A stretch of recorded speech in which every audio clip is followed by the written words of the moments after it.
a WikiVidi documentaries production. Don't forget to like and subscribe. Enjoy. Elvis Presley. Elvis Aaron Presley was an American singer and actor. Regarded as one of the most significant cultural icons of the 20th century, he is often referred to as the King of Rock and Roll, or simply the King.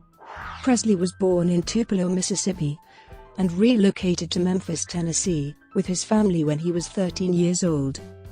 His music career began there in 1954, recording at Sun Records with producer Sam Phillips, who wanted to bring the sound of African American music to a wider audience. Accompanied by guitarist Scotty Moore and bassist Bill Black, Presley was a pioneer of rockabilly, an uptempo, backbeat-driven fusion of country music and rhythm and blues. In 1955, drummer DJ Fontana joined to complete the lineup of Presley's classic quartet, and RCA Victor acquired his contract in a deal arranged by Colonel Tom Parker, who would manage him for more than 2 decades. Presley's first RCA single, Heartbreak Hotel, was released in January 1956 and became a #1 hit in the United States. With a series of successful network television appearances and chart-topping records, he became the leading figure of the newly popular sound of rock and roll. His energized interpretations of songs and sexually provocative performance style, combined with a singularly potent mix of influences across color lines during a transformative era in race relations, made him enormously popular and controversial. In November 1956, Presley made his film debut in Love Me Tender. Drafted into military service in 1958, Presley relaunched his recording career 2 years later with some of his most commercially successful work. He held few concerts, however, and guided by Parker, proceeded to devote much of the 1960s to making Hollywood movies and soundtrack albums, most of them critically derided. In 1968, following a 7-year break from live performances, he returned to the stage in the acclaimed television comeback special Elvis, which led to an extended Las Vegas concert residency and a string of highly profitable tours. In 1973, Presley gave the first concert by a solo artist to be broadcast around the world, Aloha from Hawaii. Years of prescription drug abuse severely compromised his health, and he died suddenly in 1977 at his Graceland estate at the age of 42. Presley is one of the most celebrated and influential musicians of the 20th century. Commercially successful in many genres, including pop, country, blues, and gospel, he is the best-selling solo artist in the history of recorded music. He won 3 competitive Grammys, received the Grammy Lifetime Achievement Award at age 36, and has been inducted into multiple music halls of fame. Childhood in Tupelo. Elvis Presley was born on January 8, 1935, in Tupelo, Mississippi, to Gladys Love Presley in the 2-room shotgun house built by his father, Vernon Elvis Presley, in preparation for the birth.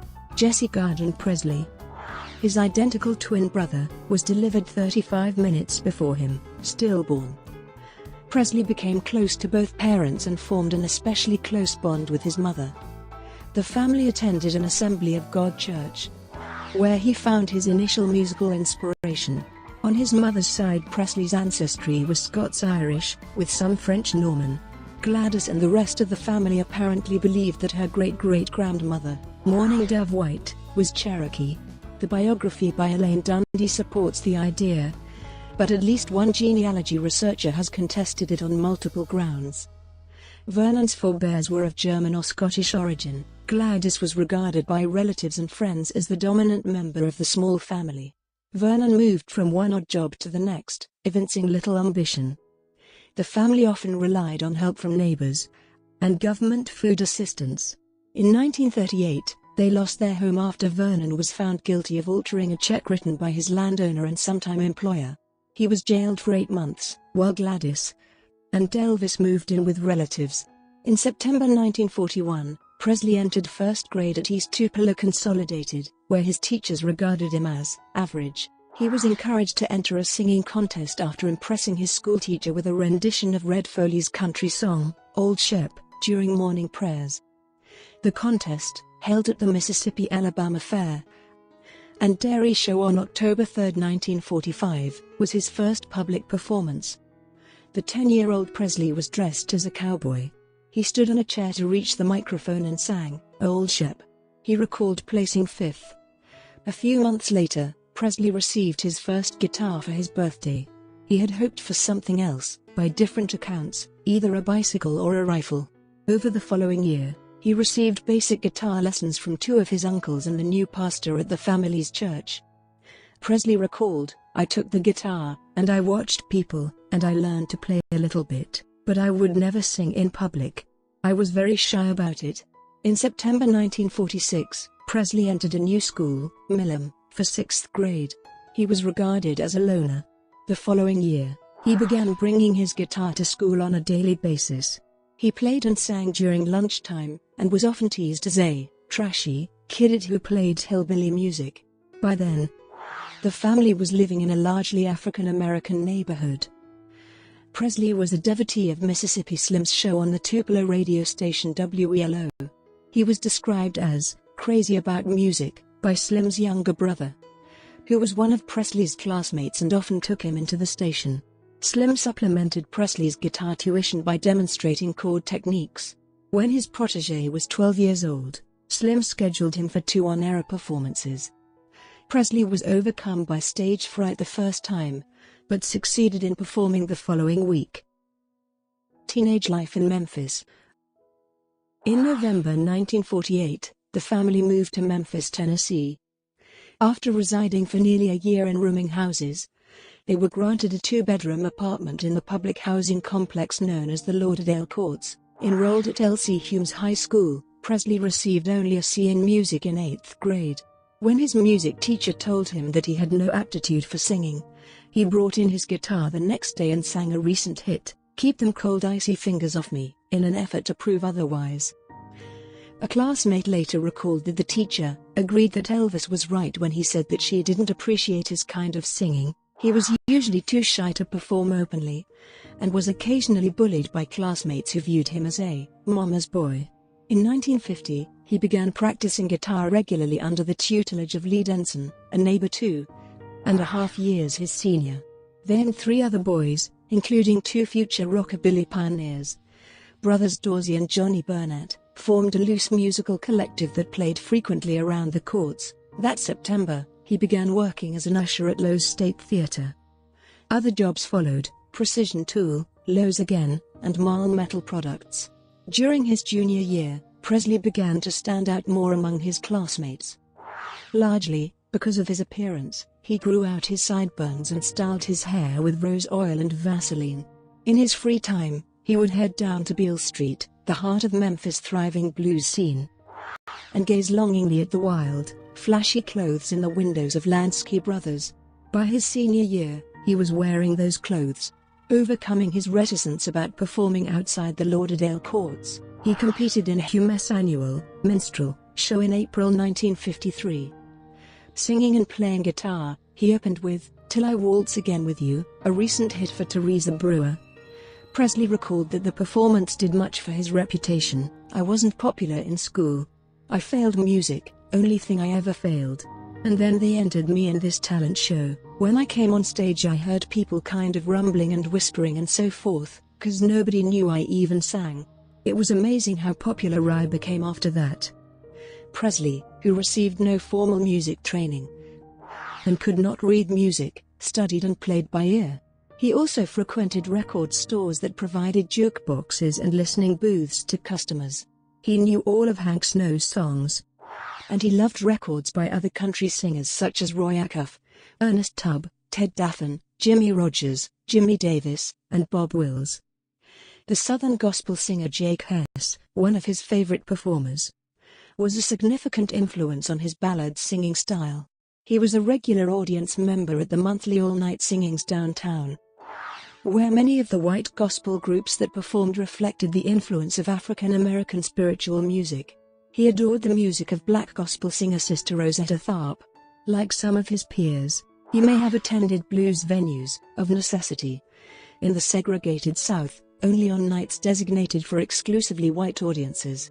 He certainly listened to the regional radio stations, such as WDAM, that played race records, spirituals, blues, and the modern, backbeat-heavy sound of rhythm and blues.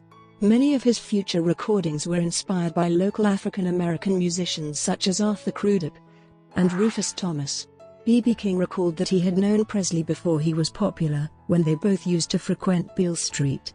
By the time he graduated from high school in June 1953, Presley had already singled out music as his future. Sam Phillips and Sun Records. In August 1953, Presley checked into the offices of Sun Records. He aimed to pay for a few minutes of studio time to record a two-sided acetate disc, My Happiness, and That's When Your Heartaches Begin. He later claimed that he intended the record as a gift for his mother, or that he was merely interested in what he sounded like, although there was a much cheaper, amateur record-making service at a nearby general store. Biographer Peter Guralnick argued that he chose Sun in the hope of being discovered. Asked by receptionist Marian Kieska what kind of singer he was, Presley responded, "I sing all kinds." When she pressed him on who he sounded like, he repeatedly answered, "I don't sound like nobody." After he recorded, Sun boss Sam Phillips asked Kieska to note down the young man's name, which she did along with her own commentary, "Good ballad singer. Hold." In January 1954, Presley cut a second acetate at Sun Records, "I'll Never Stand in Your Way," and "It Wouldn't Be the Same Without You," but again nothing came of it. Not long after, he failed an audition for a local vocal quartet, the Longfellows.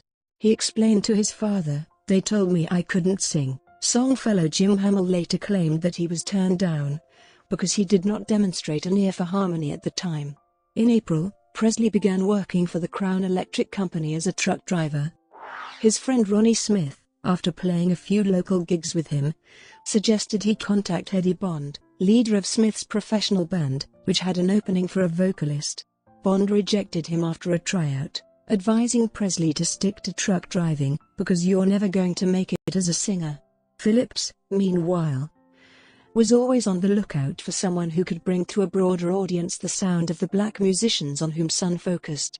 As Kieska reported, over and over I remember Sam saying, "If I could find a white man who had the Negro sound and the Negro feel, I could make $1 billion." In June, he acquired a demo recording by Jimmy Sweeney of a ballad, "Without You," that he thought might suit the teenage singer. Presley came by the studio, but was unable to do it justice.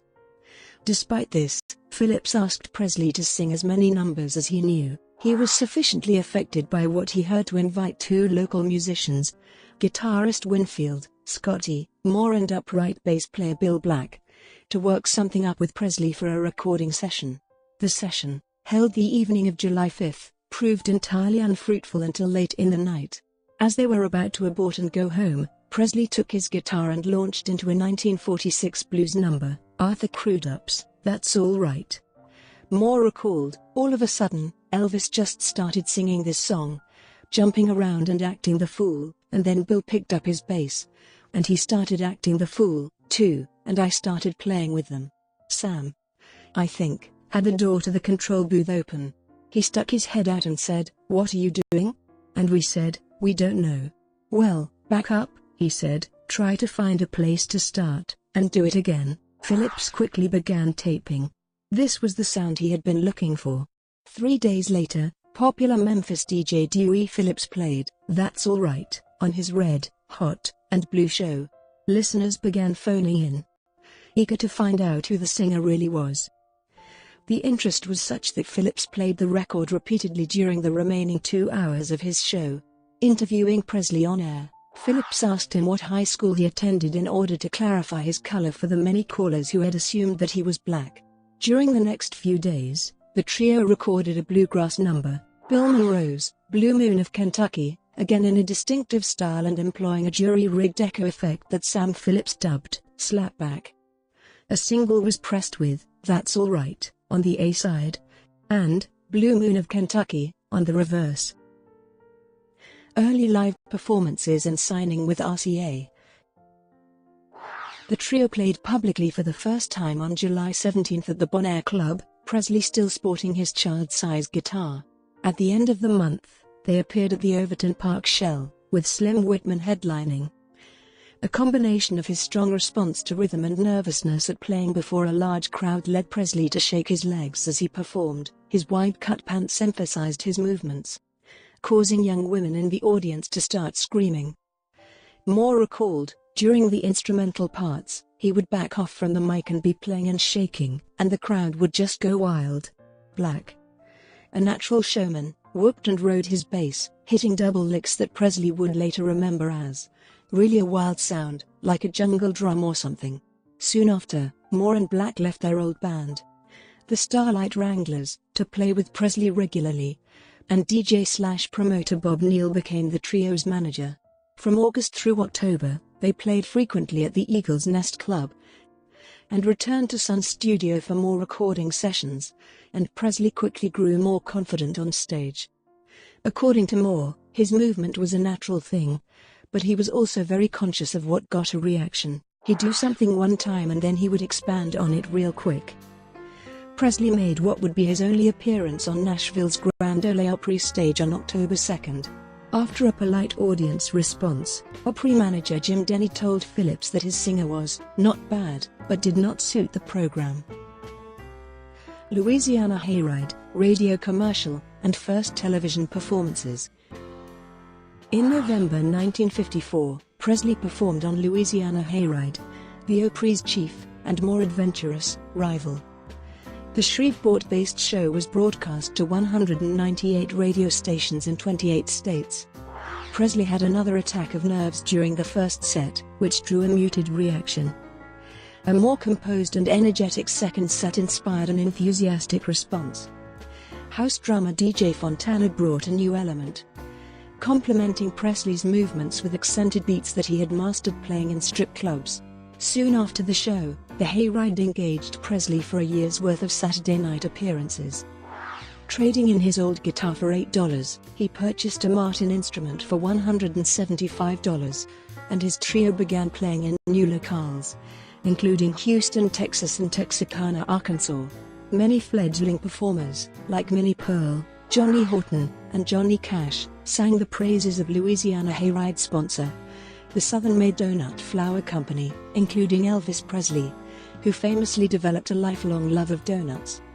Presley made his singular product endorsement commercial for the donut company, which was never released, recording a radio jingle in exchange for a box of hot glazed donuts, on November 6, 1954.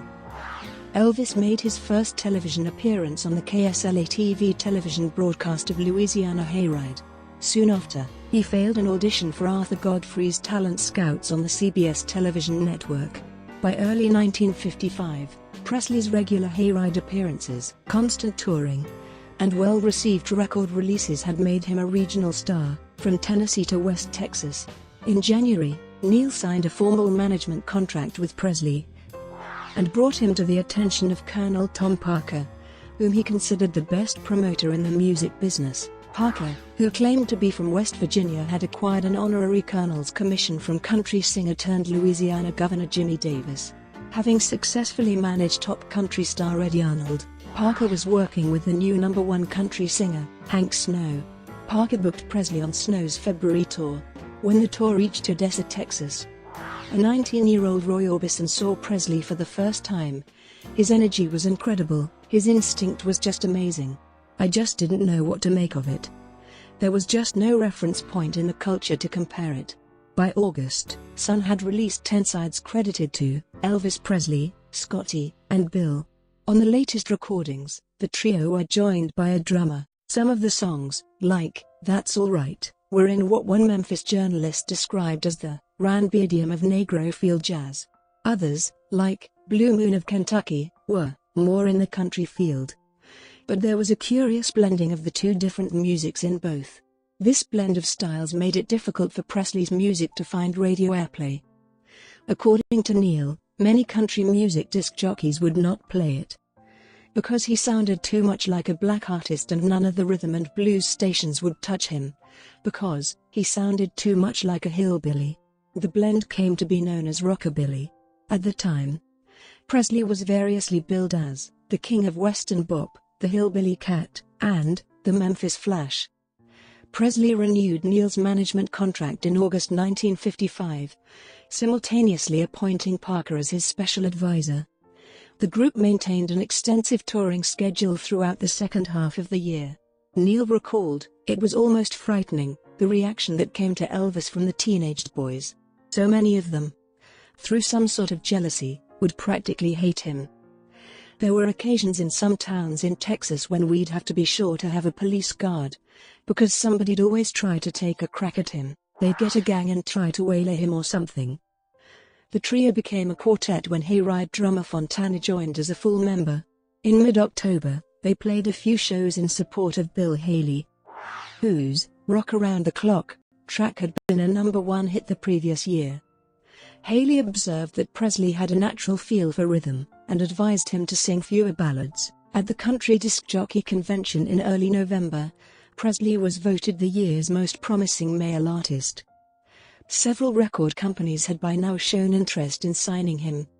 After 3 major labels made offers of up to $25,000, Parker and Phillips struck a deal with RCA Victor on November 21 to acquire Presley's Sun contract for an unprecedented $40,000. Presley, at 20, was still a minor, so his father signed the contract. Parker arranged with the owners of Hill and Range Publishing, Gene and Julian Aberbach, to create 2 entities, Elvis Presley Music and Gladys Music, to handle all the new material recorded by Presley. Songwriters were obliged to forego 1/3 of their customary royalties in exchange for having him perform their compositions. By December, RCA had begun to heavily promote its new singer, and before month's end had reissued many of his Sun recordings. Brought to you by WikiVidi Documentaries. Would you like to know more?